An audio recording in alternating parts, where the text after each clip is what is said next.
Alright, chat. Let's continue talking about the centers.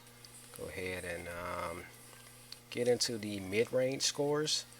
And for the mid-range scoring category, I'm going to start it off with Harrell. And what the mid-range scoring category for the centers are is just any and everything from they can dunk, they can hit a mid-range too, they can do a layup even though you really shouldn't be laying up in my opinion. So that's what I mean by mid-range. And Harrell fits the mid-range because he's a dunker. Now, um, I'm just gonna say you should probably just avoid Harrell. He's not good. For a better dunker, you're probably gonna go to the power forwards, right? Or you can even use Embiid.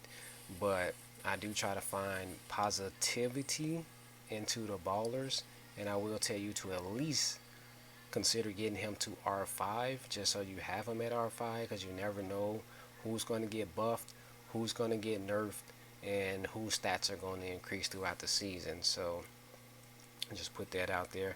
So his dominancy or exclusiveness has a strong offensive game on the inside as well as in the pick and roll. When Harrell rolls in towards the basket, his off-ball movement speed and dunk attribute increase for 2 seconds. So to put his movement speed into consideration, he is slow, but he has an okay speed. He's a little bit faster than my Gobert. So you see how I move around with Gobert. Note that Harrell is faster than Gobert. Um, and then his dunk attributes, he has as a dunking center, he actually has pretty good dunking capabilities. I mean, all centers can dunk, right? But I think on the spectrum, when it comes to ranking him with the other dunkers, I think he's number four. No. So we have Bam, we have Embiid, and yeah. So Harold is number three, right? And then my Goobert is number four. That's how that go. And Harold only beats Goobert by just a couple of points. So if you see how I dunk sometimes, you're probably gonna be doing the same thing with Harold. Let's get into his skills down here. Go ahead and hit him at R7.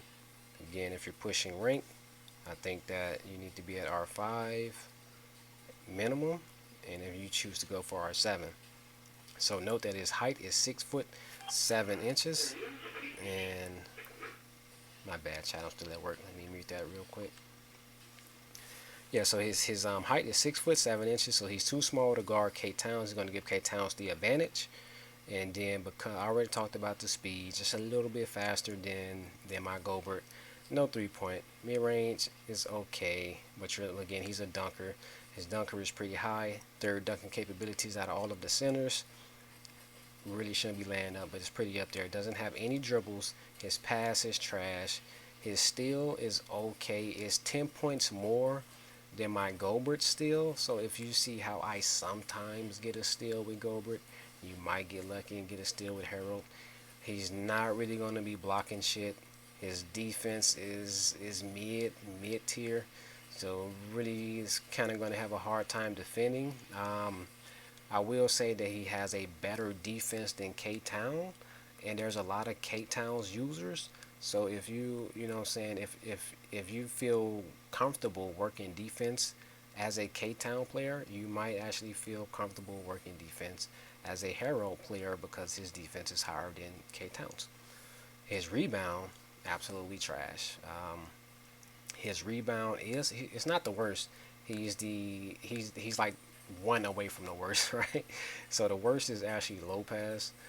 And so if there are some low pass users out there, and if you can grab boards with low pass, you can probably grab boards for Harrell because Harrell beats Lopez by like 20 points, but both of them are just like at the bottom of the bottom when it comes to rebounding.